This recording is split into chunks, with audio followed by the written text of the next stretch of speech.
सोलह सिंगार कैकनी करी मलिनिया महावीर दैकनी कराई कए थवाना। महावीर दैकनी कराई कए थवाना। मचिया ही बैठली मैया बढ़ाई तीन मैया कह न दे तू कैथा संग बियाहवाना। मैया कह न दे तू कैथा संग बियाहवाना। ऐसो की सलिया बेटी गाम चमकारा बेटी खोजी न देबै पढ़ला पंडितवाना।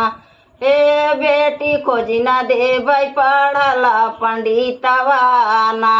अगिया लगाओ मैया पढ़ला पंडितवा मैया नाजरा में बसा मोर कए थवाना। मैया नाजरा में बसा मोर कए थवाना। सोलह सिंगार कैकनी करी मलिनिया महावीर दैकनी कराई कए थवाना। महावीर दैकनी कराई कए थवाना। मचिया ही बैठल चाची बढ़ाई तीन चाची कह न दे तू कैथा संग बियाहवाना। चाची कह न दे तू कैथा संग बियाहवाना। ऐसो की सालिया बेटी गाम चमकारा बेटी खोजी न देबै पढ़ला पंडितवाना। बेटी खोजी न देबै पढ़ला पंडितवाना।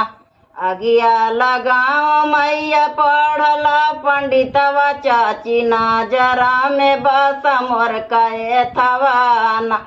चाची नाजरा में बसा मोर कए थवाना। सोलह सिंगार कैकनी करी मलिनिया महावीर दैकनी कराई कए थवाना। महावीर दैकनी कराई कए थवाना। मचिया ही बैठली भाभी बढ़ाई तीन भाभी कह न दे तू कैथा संग बियाहवाना।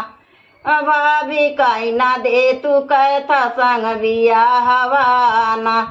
ऐसो की सलिया ननद गाम चमकारा ननद खोजी न देबै पढ़ला पंडितवाना।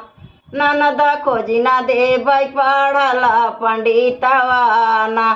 अगिया लगाओ भाभी पढ़ला पंडितवा भाभी नाजरा में बसा मोर कए थवाना। भाभी नाजरा में बसा मोर कए थवाना। सोलह सिंगार कैकनी करी मलिनिया महावीर दैकनी कलाई कए थवाना।